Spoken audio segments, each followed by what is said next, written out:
한 절씩 나눠 읽고요. 마지막 절은 같이 읽도록 하겠습니다. 제가 읽겠습니다. 여호와께서 집을 세우지 아니하시면 세우는 자의 수고가 헛되며 여호와께서 성을 지키지 아니하시면 파수꾼의 깨어있음이 헛되도다. 너희가 일찍이라도 늦게 누우며 수고했던 노동이 헛되도다. 그러므로 여호와께서 그의 사랑하신 자에게는 잠을 주시리로다. 보라, 자식들은 여호와의 기업이요 태의 열매는 그의 상급이로다. 젊은 자의 자식은 장사의 시중의 화살 같으니 같이 읽겠습니다. 이것이 그의 화살통에 알갈 자는 복되도다. 그들이 성문에서 그들의 원수와 담판할 때에 수치를 당하지 아니하리로다. 아멘. 옆에 분들과 인사하겠습니다. 잘 오셨습니다. 반갑습니다. 한 번 더 인사하겠습니다. 말씀 속에 길이 있습니다.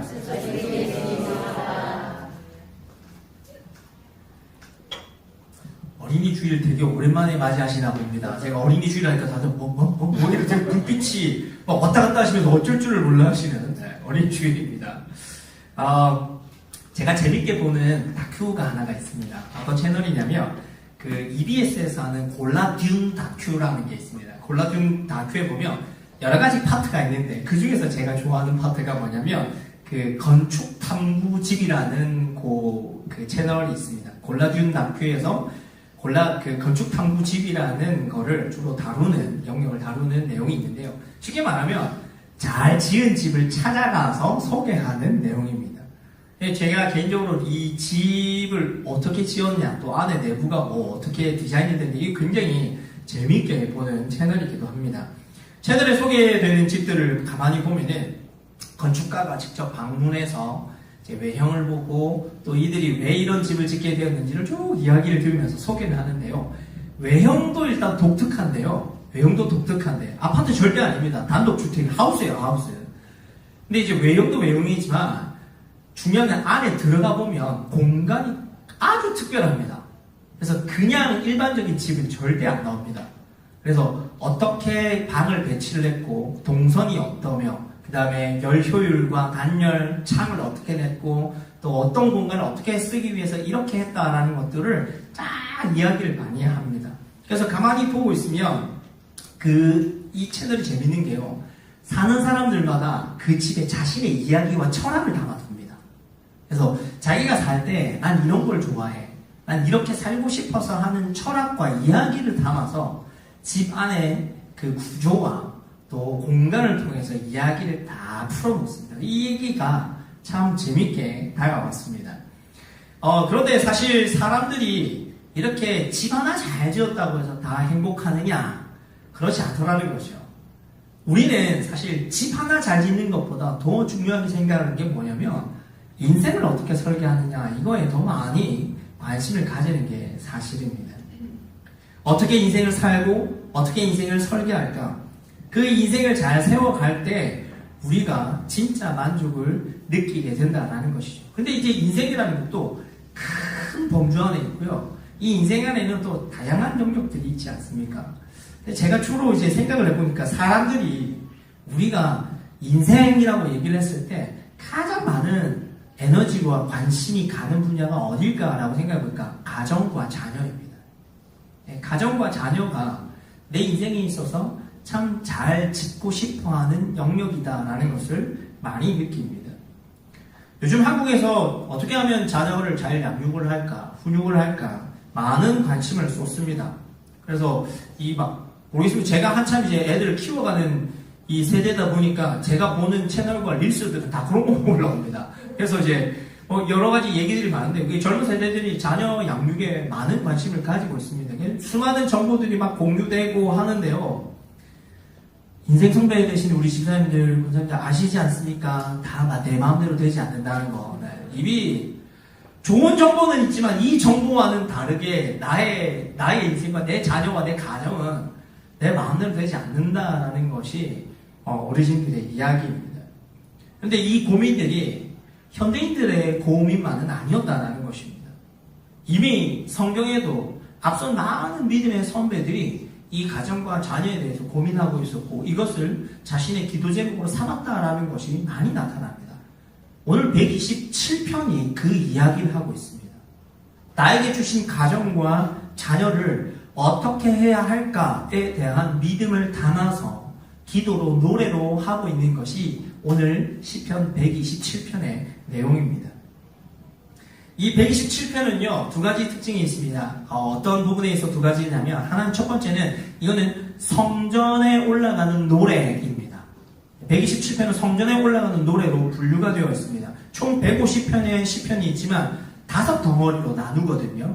5덩어리로 나누고 그 중에서도 15편이 이 150편 중에 15편이 어떤 걸로 분류가 되어 있냐면 성전에 올라가는 노래라는 부제목이 딱 붙어있는 시편이 바로 그것들입니다. 15편이 성전으로 올라가는 노래, 성전의 절기를 따라서 성전에 올라갈 때 함께 부르는 노래가 성전으로 올라가는 노래인데 그 15편 중에 8번째 시가 바로 127편입니다. 여러분, 성전에 올라간다, 절기를 지킨다는 얘기거든요. 예루살렘 성전으로 갈 때, 이 절기를 지키러 갈 때 온 가족이 다 갑니다. 그래서 이건 뭐 한다면 패밀리 타임입니다. 절기를 지키고 성전으로 올라갈 때는 가족들이 함께 모여서 같이 이동합니다. 그래서 텐트를 치고 며칠을 걸어가면서 가족들과 함께 이야기를 나누고 함께 노래하는 것이요. 그래서 이 127편은 가족들과 함께하는 그 시간에 불러줬던 아주 중요한 노래 중에 하나였다라는 것이요. 또 하나는 어떤 거냐? 이 솔로몬이 지은 아주 분명한 두 가지 시편이 있는데 그 중에 하나가 127편입니다. 그래서 이 127편은 솔로몬이 지었다라고 명확하게 딱 되어 있습니다. 그래서 이 솔로몬이 이 127편을 지으면서 자신의 인생을 거기에 녹여내고 자신의 이야기를 담아낸 것이죠. 왕이 될 수 없었던 솔로몬이 왜 어떻게 해서 왕이 되었는가? 내 가정과 자녀를 돌아볼 때 어떤 하나님의 은혜가 필요했는가를 이 솔로몬이 담아서 여기에 노래하고 있다는 것이죠. 재미있게도 솔로몬은 성전을 건축한 사람이죠. 그래서 이 가정을 집으로 생각하면서 이것을 어떻게 짓고 어떻게 세우냐, 성을 어떻게 누가 지키냐, 이런 것들을 아주 비유적으로 잘 풀어냈다라는 것입니다. 오늘 이 말씀을 보면서 우리가 한번 우리 가정과 우리 자녀들을 어떻게 하면 믿음으로 세워갈 수 있는지를 잘 한번 돌아볼 수 있기를 바랍니다. 이 말씀 가운데 하나님이 우리에게 주신 가정과 자녀들을 믿음으로 세워갈 수 있는 그 방법을 잘 찾고 그것을 위해서 기도하며 준비하며 나아갈 수 있는 저와 여러분 되시길 주님의 이름으로 축복합니다. 솔로몬이 알려주는 이 가정과 자녀를 믿음으로 세우기 위해서 필요한 두 가지가 있습니다. 첫 번째는 무엇이냐면 따라하겠습니다. 인생의 주관자는 하나님입니다. 솔로몬이 얘기하는 첫 번째, 우리의 가정과 자녀를 믿음으로 세워가는 데 있어서 아주 중요한 사실을 기억해야 되는데 그게 뭐냐? 첫 번째가 인생의 주관자는 하나님이시다라는 겁니다. 이 117편에 반복적으로 등장하는 주어가 여호와입니다. 여호와. 내가, 나는이 아니라 여호와는 이라는 것입니다. 이 여호와 하나님께서 하시는 일에 대해서 117편이 이야기를 합니다. 그러면 이 여호와 하나님이 무슨 일을 하셨느냐? 오늘 보니까 이렇게 되어 있습니다. 집을 세우고 성을 지키고 잠을 주시고 자식을 주신다. 하나님께서, 여호와 하나님께서 하시는 게 집을 세우고 성을 지키시고 잠을 주시고 자식을 주신다. 결국은 이게 무슨 말이냐면 여호와 하나님께서 우리의 인생 가운데 아주 중요하다라고 생각하는 이 부분들을 책임지신다. 그분이 주관하신다라는 걸 말하고 싶었던 겁니다. 특별히 이 솔로몬이요, 집을 세운다라고 이야기를 하는데 이것은 성전 건축, 자신의 집을 얘기하는 게 아닙니다. 여기서 말하는 집은 무엇을 얘기하냐면 가정과 가족을 의미합니다. 여러분, 솔로몬에게 있어서 가정과 집, 이거 굉장히 특별하게 다가온 부분입니다. 이것을 세우시는 분, 성을 지키시는 분이 여호와 하나님이시다 라고 이야기하는 이 배경에는 아주 특별한 이야기가 숨어 있습니다. 자, 퀴즈 시간입니다. 솔로몬의 아버지 누구이십니까? 아브라함 하시지 마십시오. 아담 아니죠. 방금 이렇게. 자, 누구입니까? 다윗입니다. 네, 다윗. 다윗이 솔로몬의 아버지지요. 그러면 퀴즈 하나 더 가면 솔로몬의 엄마는 누구입니까? 밧세바입니다. 밧세바. 자, 다윗과 밧세바 사이에서 태어난 사람이 솔로몬입니다. 솔로몬은요, 사실은 첫 아들이 아니죠. 다윗과 밧세바 사이에서 태어난 첫 아들은 죽었습니다. 뭐 때문에요? 하나님의 징계로. 우리아의 아내 밧세바, 우리아 남편을 죽이고 밧세바를 부정한 방법으로 취한 것 때문에 하나님께서 그 아이를 치사 죽게 됩니다. 하지만 그 이후에 하나님께서 회복의 의미로 주신 자녀가 솔로몬입니다. 여호와의 사랑을 받는, 여디디아라고 하죠. 여호와의 사랑을 받는 솔로몬이 태어났습니다. 그런데요, 이 솔로몬은요, 사실은 좋은 왕족의 혈통도 아닙니다. 그렇죠? 좋은 왕족 혈통도 아닙니다. 어느 날 갑자기 자기 아빠가 나쁜 짓에서 태어난 아들이 자기라는 것이죠. 따지고 보면 솔로몬은 왕족 계열이 아니다라고 말할 수도 있습니다. 이랬던 솔로몬은 아버지의 인생을 잠시나마 옆에서 보았던 기억이 아주 뚜렷합니다. 그것도 안 좋은 기억이에요. 어떤 기억입니까? 이 다윗의 말년에 왕위를 계승을 하는 상황 속에서 안 좋은 일들이 막 일어납니다. 그리고 집안에서도 안 좋은 일이 막 일어나죠. 첫째 아들 이 암논이 배다른 그 누이였던 여자 동생이었던 다말을 성폭행하면서 셋째 아들 압살롬이 첫째 형을 죽여버립니다. 이미 왕위 계승자가 이상한 일도 막 어그러지기 시작합니다. 그리고 나서 이 압살롬이 어떻게 되느냐? 압살롬이 자기가 왕이라고 얘기하면서 반역을 일으킵니다. 이 통에 아버지 다윗은 도망자 신세가 됩니다. 여러분, 이때 솔로몬이 있었습니다. 이때 솔로몬이 이 상황을 지켜보고 있었습니다. 이게 끝이 아니었죠. 압살롬이 비참하게 죽는 것도 보았고, 그리고 나서 넷째 아들 아도니아가 갑자기 내가 이제 왕 하겠다고 스스로 천명을 해버립니다. 나 이제 내가 왕이야. 아버지가 있는데도 불구하고 자기가 그렇게 꽤 하다가 나중에 어떻게 해요? 여기도 척결당하죠. 이런 뒤숭숭한 분위기와 집안과 아버지의 상황을 보고 있었던 솔로몬입니다. 자기가 왕이 될 거라고 생각도 못했지요. 살벌하잖아요. 그런데 솔로몬이 왕이 됩니다. 여러분, 이 인생을 겪었던 솔로몬 127편을 노래할 수밖에 없었습니다. 내 집을 여호와께서 세우지 아니하시면 안 되고 이 성을 여호와께서 지키지 아니하시면 안 되는구나. 아무리 권력이 있고 힘이 있다 하더라도 하나님이 닫으시면 끝이구나. 솔로몬은 이 시편을 노래할 수밖에 없었습니다. 자기 힘으로 이룰 수 없는 일이 일어났습니다. 자기 힘으로 해결할 수 없는 일들이 해결이 되었습니다. 아무리 인생이 수고하고 땀 흘리고 무엇인가를 지키려고 노력해도 결론은 뭡니까? 여호와 하나님의 허락하지 아니하시면, 여호와 하나님의 도우심이 없으면 아무것도 될 수 없다라는 것을 솔로몬이 뼈저리게 깨달았던 것이죠. 그래서 노래합니다. 모든 것을 지키시는 분, 우리 인생의 주관자는 여호와 하나님이십니다. 현대인들에게 높은 관심을 보이는 분야들이 몇 가지가 있겠습니다. 여러 가지가 있겠습니다.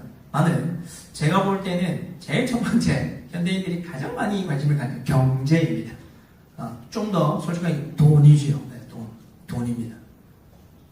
그래서 이게 일반 서적의 경제와 관련된 서적들을 쫙 보면은요, 엄청나게 탁월한 그 경제와 관련된 돈의 흐름과 뭐 이런 걸 막 다 얘기를 합니다.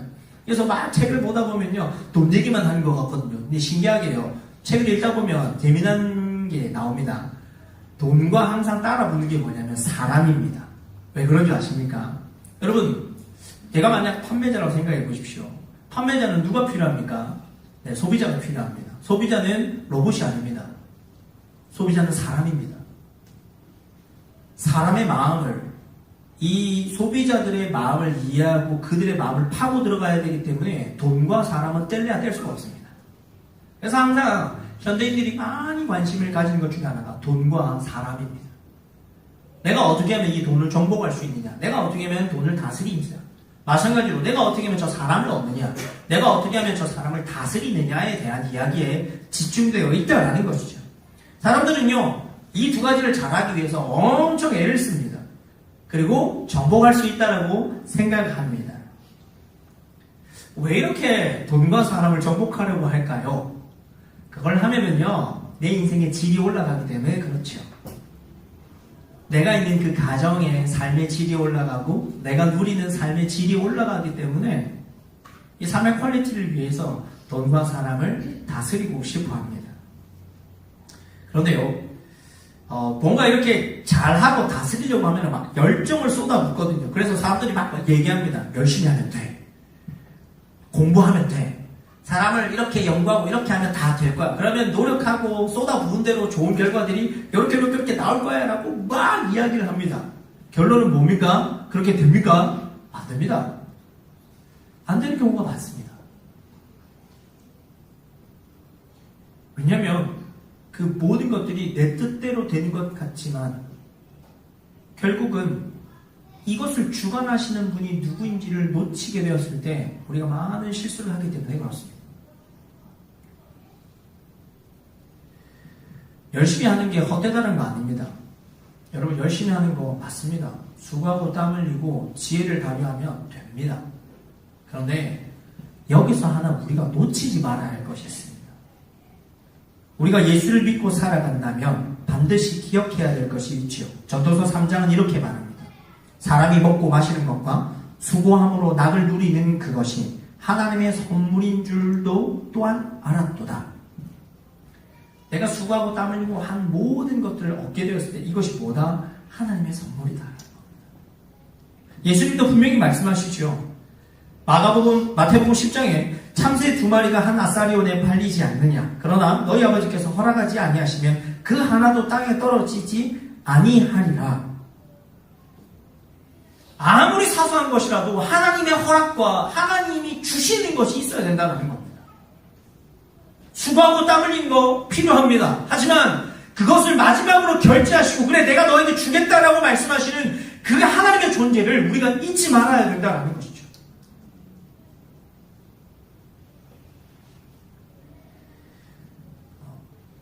그런데 우리가 살다 보면 수고하고 땀 흘린 대로 걷어들이지 못할 때가 사실은 더 많지 않습니까? 내가 원하는 타이밍에 내가 쏟아 부은 것만큼 되지 않을 때가 사실 많은 게 우리의 인생입니다. 그럼 이렇게 생각할 수 있겠죠. 목사님, 그러면 그렇게 수고하고 땀 흘렸는데 내가 얻는 것이 없고 성취하는 것이 없고 뭔가 목표를 이루지 못했었던 것은 하나님이 나에게 복을 주지 않으시고 나를 외면하신 거 아닙니까? 라고 생각할 수 있습니다. 여러분, 그런데 내가 원하는 그 타이밍에 이루어지지 않았고 성취하지 못했다라고 해서 그것이 반드시 실패는 아닙니다. 로마서 8장 28절은 이렇게 말합니다. 하나님을 사랑하는 자, 곧 그의 뜻대로 부르심을 입은 자들에게는 모든 것이 합력하여 선을 이루느니라. 즉각적으로 이루어지지는 않았지만 실패의 그 과정과 그 시간들을 하나님께서 어떻게 해요? 선한 재료로 사용하시는 때가 있다. 우리 인생을 큰 조각의 퍼즐로 두시고 우리가 이해할 수 없지만 그 한 조각을 경험하게 하시는 겁니다. 하나님, 도대체 이 실패는 어디에다 갖다 붙이는 조각입니까? 모르지만 이 그림이 완성되는 그때에 우리는 알게 되는 것이죠. 그래서 필요했군요. 지금 당장은 내가 얻지 못하는 그것들이 실패로 느껴질 수 있습니다. 그러나 하나님의 계획 안에서는 실패는 없습니다. 모든 것들을 합력하여 선을 이루시는 분이기 때문에 그렇습니다. 사랑하는 여러분, 하나님의 주권을 인정하며 살아가는 거 너무 당연한 얘기 아닙니까? 아니요. 어렵습니다. 우리가 이 땅에 발을 붙이고 살아가기 때문에 우리 주변에 흘러가는 이야기들과 시대의 흐름과 가치관들에서 완전히 자유로울 수 없습니다.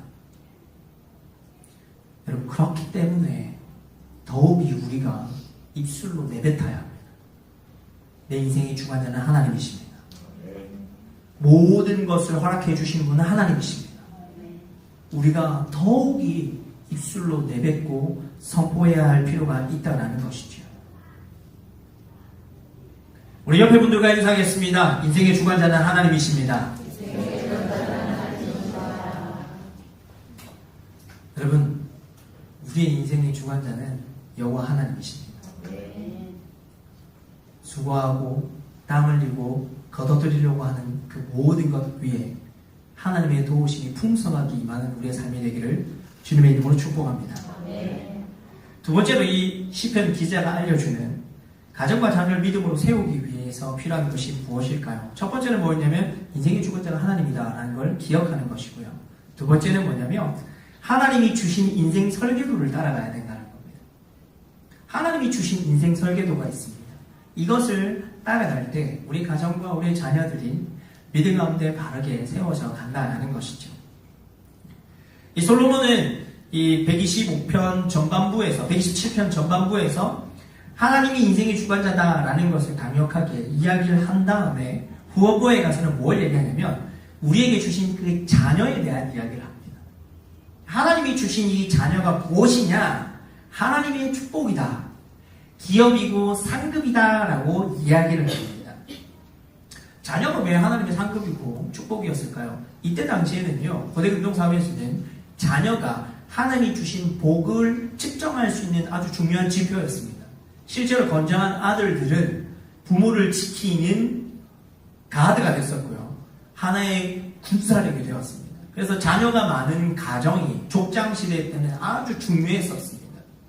그런데 특별히 기업이다라고 하는 것, 하나님 주신 상급이다라고 하는 이 말 속에는 어떤 의미가 있냐? 여러분, 하나님이 주신 기업과 상급은 뭐냐면 노력으로 얻는 게 아닙니다. 기업과 상급이라고 한 건 우리 노력과 상관없이 하나님이 우리에게 주시는 겁니다. 그래서 성경에 보면 하나님이 땅을 또 기업으로 주시지 않습니까? 이 기업, 이 땅은요, 영구적으로 판매할 수 없게 되어 있습니다. 그럼 이게 무슨 말이냐? 기업을 받아서 때로는 판매를 할 수도 있지만 어떻게 돼요? 희년이 되면요 다시 원상복구 다 시킵니다. 왜요? 함부로 팔 수 없는 것이 하나님께 속한 재산이기 때문에 그렇습니다. 그래서 이 기업 상급이다라고 얘기할 때는 어떤 거냐? 하나님이 우리에게 주신 거다라는 의미가 더 큽니다. 이런 의미에서 봤을 때 부모들에게 있어서 자녀는 뭐다? 위탁 자산입니다. 내게 아니라는 겁니다. 속이 갑자기 편하신가요? 이제 내게 아니다 하니까 이제 지 마음대로 살아라 이게 아니라 청직이라는 얘기입니다. 하나님 우리에게 맡겨주신 자산, 하나님 우리에게 주신 것, 우리 보고 잘 맡아서 관리하라고 하신 것.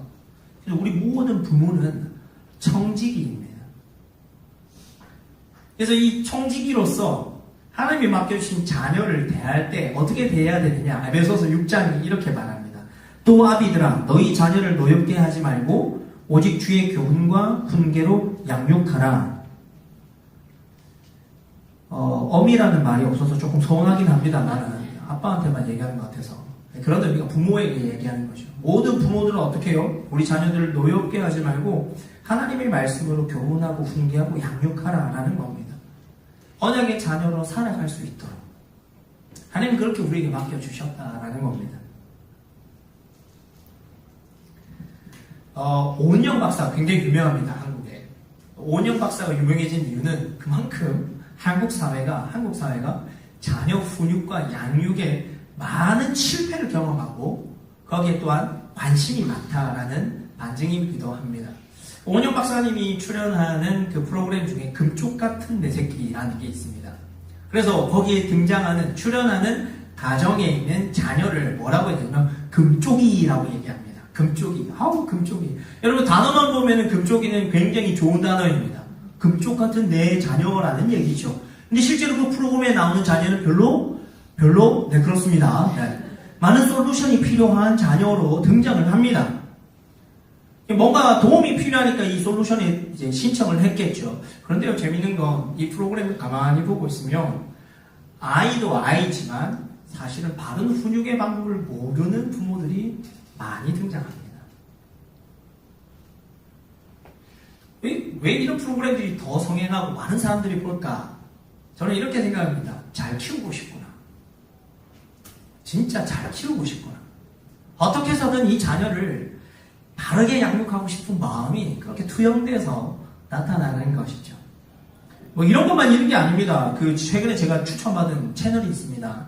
최민준의 아들 TV.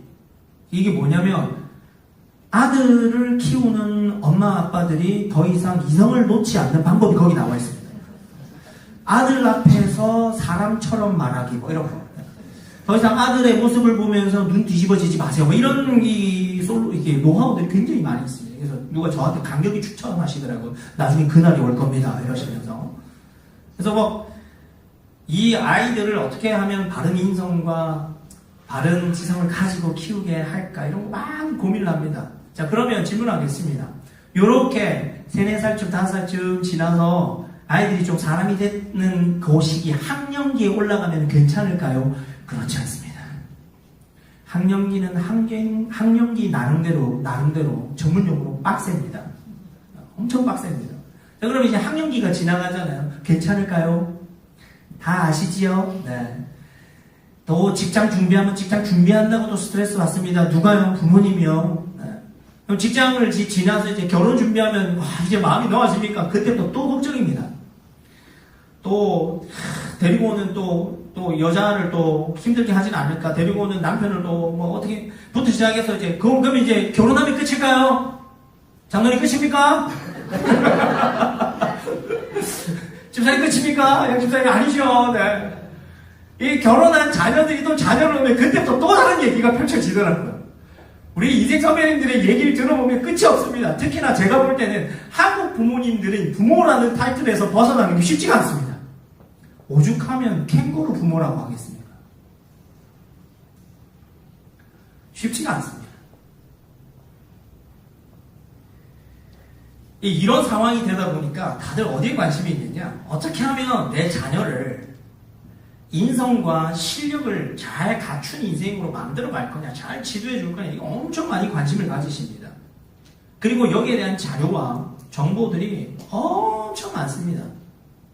그래서 어떤 대자산가의 자녀 키우기, 무슨 대학 출신의 자녀 양육법, 이런 설계도가 굉장히 많습니다. 여러분, 그런 거 갖다 쓰시면 큰일 납니다. DNA는 우리를 속이지 않습니다. 저는 압니다. 제 DNA를 제가 알거든요. 그래서 우리 애들이 다리가 짧은 건 나 때문이구나. DNA는 속이지 않아요. 근데 우리는 어떤 마음에, 잘하고 싶은 마음에 이 설계도 가져오고 저 설계도 가져오고 이거 갖다 붙이면 될까, 저거 갖다 붙이면 성공할까 고민을 하는데요. 중요한 건 뭐냐? 믿음으로 그린 인생 설계도를 우리가 유심히 보지 않는다는 겁니다. 믿음으로 그린 인생 설계도에 별 관심이 없는 거예요. 성경이 말하는 믿음으로 그려진 인생 설계도라고 하는 건 도대체 무엇일까요? 신명기 6장은 이렇게 말합니다. 오늘 내가 내게 명하는 이 말씀을 너는 마음에 새기고 내 자녀에게 부지런히 가르치며 집에 앉았을 때든지 길을 갈 때든지 누워있을 때든지 일어날 때든지 이 말씀을 강론할 것이며. 여러분 오해하지 마십시오. 오늘 집에 가가지고 애 붙잡아 놓고 잡는 거 아닙니다. 오늘 설교 듣고 예배 드리고 왔는데 계속 하나님의 말씀, 니 지금 기억나나? 목사님 뭐라대? 선생님 뭐라대? 질문이 뭐라대? 몇 장 외워라. 여러분 그 얘기를 하라는 게 아닙니다. 신앙의 잔소리를 하라는 게 아니고요. 내 가정과 일상의 삶 속에서 부모가 나누는 대화 속에서 하나님에 대한 이야기와 은혜의 나눔과 예수 그리스도와 믿음으로 살아가는 게 뭔지에 대한 이야기가 자연스럽게 나오게 하는 것. 이게 뭐냐면 믿음으로 인생 설계를 하는 겁니다. 여러분 적어도 우리의 자녀들은 하나님이 누구이신지, 왜 우리에게 예수님이 필요한지, 그리스도인으로 살아가는 게 뭔지는 아이들이 들어도 봤어야죠. 어떤 분이 저에게 그런 얘기를 하시더라고요. 그 버스에 있을 때, 그 유초등부 담당하시는, 초등부 담당하시는 집사님이셨는데, 이 집사님이 그러신 거예요. 우리 애가 다윗을 모르더라고요. 그리고 엄청 충격을 받으신 거예요. 별로 그런 거 충격 받으시면 안 됩니다, 여러분. 다윗 모른다고 인생 망하지 않습니다. 아브라함 모른다고 인생 망하지 않습니다. 중요한 건 뭐냐면 믿음으로 어떻게 살아가는지를 이야기해 주는 겁니다. 그거는요, 시간이 지나면 알 수 있게 됩니다. 여러분, 신앙을 너무 한국적으로 외우게 하고 그걸 기억하게 하는 거 너무 이거에 너무 치중하지 마십시오. 제일 위험한 게 뭐냐면 아는데 그대로 못 사는 게 더 위험한 겁니다. 성경에 나오는 인물을 다 아는데 예수님 안 믿는 사람처럼 사는 게 그게 더 위험한 겁니다. 몰라도 됩니다. 하지만 어떻게 사는지는 알아야죠. 우리 아이들이 가정에 있으면서 부모님이 나누는 이야기 속에서 오늘 무슨 은혜를 받았어? 나 요즘 이렇게 기도하고 있어. 이 이야기는 나와야 된다는 거죠. 이게 뭐냐면 정말로 믿음으로 인생 설계를 해 나가는 것입니다. 여러분, 히브리 문화와 헬라 문화의 차이가 있습니다. 보통 우리가 성경적 세계관으로 살아가는 걸 히브리 문화라고 얘기를 하고요. 그렇지 않고 일반적인 세상 가운데 우리가 믿음 바깥에서 살아가는 것을 헬라적 문화 속에서 살아간다라고 그렇게 이야기를 합니다. 근데 히브리 문화와 헬라 문화의 차이는 무엇이냐면 히브리 문화는 듣는 문화입니다. 들려주는 거죠. 그래서 히브리인들은 주로 뭘 많이 했냐면 자녀를 양육할 때 이야기를 많이 해줍니다. 하나님에 대한 이야기, 성경 이야기를 누구 품에서? 엄마 품에서, 부모 품에서 이 이야기를 듣습니다. 근데 헬라 문화는 뭐냐면 자꾸 뭘 보는 겁니다. 우상을 만들고 그림을 그려서 뭘 만들고, 그래서 그걸 자꾸 보게 만드는 거죠. 그러나 진짜 성경에서 중요한 교육 방식은 뭐냐면 하나님 이야기를 많이 하는 겁니다. 이야기하고 들려주고 자연스럽게 느끼게 하는 것이죠. 다시 당부드립니다. 잔소리 많이 하라는 얘기가 아니고요. 말만 하는 것이 아니라 내 삶에서 그 이야기가 보이게 느끼게 하라는 겁니다. 대가 없는 사랑으로 자녀들을 대하고 신뢰해주고 격려하는 것. 이것이 진짜 믿음의 설계도를 지어가는 것이지요. 제가 오늘 이 설교를 준비할 때 마음이 좀 힘들었습니다. 왜냐하면 수많은 저희 인생 선배님들께서 앉아 계시는데 이 가정과 자녀에 대한 이야기를 하느니 참 마음이 참 무거웠습니다. 많은 선배님들께서 말씀하십니다. 자녀가 참 마음대로 안 됩니다. 제 뜻대로 참 안 됩니다. 맞습니다. 그래서 사실은 더 많이 부모된 우리가 노력해야 되겠다라는 것을 참 많이 느낍니다. 자녀를 바르게 양육하기 이전에 제일 먼저 해야 되는 것이 나를 말씀에 깊이 비춰보는 것입니다. 나를 다듬지 않고는 자녀가 다듬어지지 않습니다. 나를 말씀에 깊이 비춰보지 않고는 내 자녀를 말씀대로 살게 할 수 없습니다. 그래서 참 요즘 많이 느낍니다. 제가 말하는 게 아이들이 많이 되고 저의 행동이 아이들의 행동이 되는 것을 보면서 정말 요즘 간절히 기도합니다. 하나님, 제가 정말 좋은 아빠로 살게 해주십시오. 저 진짜 그렇게 많이 기도합니다. 목사님, 우리 애들 결혼하고 나갔는데요. 끝난 게 아닙니다. 아직 끝나지 않았습니다. 아직 시간이 많이 남아 있습니다. 저는 이렇게 생각합니다. 나이가 들어서 시간이 지난 다음에 하나님 앞에서 변화되는 모습이 더 큰 감동으로 다가올 것입니다. 충분히 변화될 거라는 기대감을 가지는 그 사람 아이들보다 안 변할 것 같았는데요 라고 생각했는데 우리 부모님의 말과 행동과 생각이 바뀔 때 더 큰 감동과 하나님의 살아계심을 전하는 순간들이 될 거라 믿습니다. 사랑하는 여러분, 우리는 청지기입니다. 하나님 우리에게 우리 자녀들을 주셨습니다. 믿음으로 잘, 믿음으로 우리의 자녀들을 잘 이끌어가고 세워갈 수 있는 저와 여러분 되시기를 주님의 이름으로 축복합니다. 말씀을 맺습니다. 주님이 지켜주셔야지 됩니다. 제가 설교하러 올라오기 전에 찬양을 하는데 하나님이 제 마음속에 주신 마음이 있었습니다. 어떤 것이었냐? 젊은 나이에 교회를 맡아서 이끌어 가야 되는 저에게 부담이 있습니다. 어떤 부담이냐면 실수하면 어떡하나? 잘못하면 어떡하나? 그런데 예배를 함께 드리면서 찬양하면서 오늘 이 말씀을 마음에 다시 한번 떠올릴 때 하나님이 도와주시면 된다라는 위로를 주십니다. 열심히 하고 수고하고 땀 흘리겠지만 결국 그것을 주관하시는 분은 하나님이시다. 하나님이 여시면 될 것이고 하나님이 복을 주시면 될 것이다. 교회는 믿음의 가정이잖아요. 저는 하나님께서 우리 교회를 돌봐주실 거라 저는 믿습니다. 더 나아가서 우리의 가정과 우리의 자녀들을 하나님께서 돌봐주실 것입니다. 이것을 믿고 우리가 나아갑시다. 더욱더 하나님께 의지하고 하나님 손에 맡겨드리는 우리 모두가 되시기를 주님의 이름으로 축복합니다.